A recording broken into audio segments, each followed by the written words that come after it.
Naitwa Juma Nasoro. Niko na mwenzangu wakili Daimu Alfani. Tulikuwa mahakamani mbele ya Mheshimiwa Jaji kwa ajili ya kusikiliza leo shauri la Chama cha Wananchi CUF kuhusiana na swala la ruzuku. Kama tulivyokuwa mahakamani tarehe ya mwisho, iliamriwa tuje leo kwa ajili ya kusikiliza pingamizi. Na amri iliyotoka siku ile ilikuwa kwamba lile pingamizi waliokuwa wameliweka upande wa serikali tupatiwe nakala sisi upande wa Chama cha Wananchi CUF. Na ilikuwa watupatie siku ya tarehe 30 ya mwezi wa 6. Lakini haikufanyika hivyo.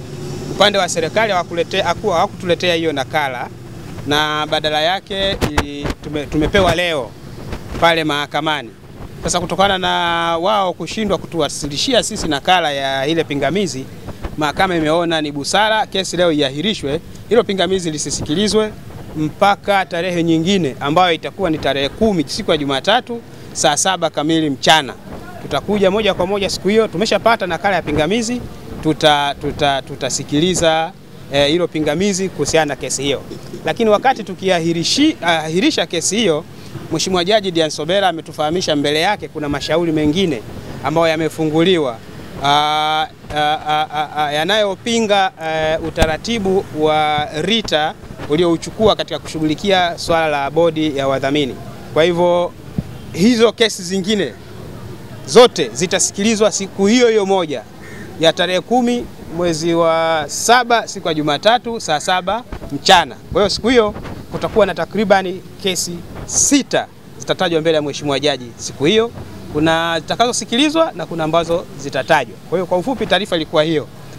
Mabishano yalikuwa mengi marefu ambayo mengi ni ya kisheria, hayakuwa na ulazima tuje tuyasikilize huko kwenye mahakama ya wazi. Ilitosha kuzungumza sisi kama wanasheria kule ndani na kila upande ulikuwepo.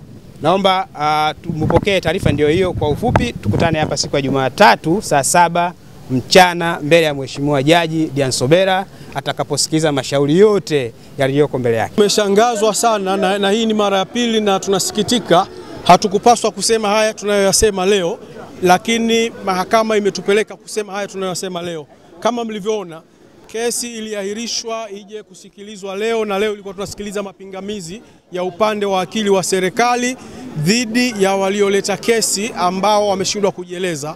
Lakini kesi imekwenda katika briefing huko, haikuja kwenye chumba cha mahakama, na badala yake akaja mwakili wa upande wa Maalim Seif na timu yake kuja kutaka kuisemea mahakama. Ni kinyume cha utaratibu, haijawahi kutokea, ni jambo la kutia fedheha na aibu kubwa, kwa sababu sisi tulikuja hapa kwa wito wa mahakama, kwa oda ya mahakama. Hatukuitwa hapa na wakili wa Maalim Seif, lakini jaji hakutokea, na badala yake tunasikia tu kesi imeahirishwa kwingine katika utaratibu mwingine. Sisi kama watu tunaofuata katiba, katika hili hatutakata tamaa. Tunasikia kesi imepelekwa Jumatatu, sisi tutakuja Jumatatu, na wanachokifanya watu wa Maalim Seif ni kuchelewesha muda tu. Ni kama mtu ambaye amekwisha kufa yuko ndani anachelewa kuzikwa tu, lakini kuzikwa atazikwa wakati ukifika. Na Jumatatu watazikwa tu, hawana njia nyingine yote. Awali walisema kwamba hawajaseviwa pingamizi. Wakili wa serikali amekuja ameonyesha ushahidi kwamba wameseviwa pingamizi kabla ya tarehe 29. Leo wamelilia kesi iahirishwe.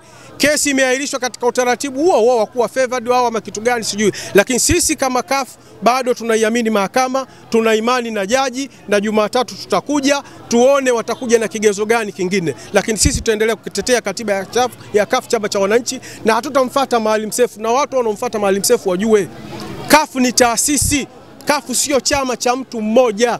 Maamuzi yafanywe kwenye vikao. Kuleta wabunge, kuleta madiwani, kutoa matamko hakutabatilisha yaliyomo ndani ya katiba. Ndani ya katiba yetu mwenyekiti ni Profesa Lipumba, atakaa mpaka 2019 tutakoingia katika uchaguzi mwingine. Tukutane Jumatatu.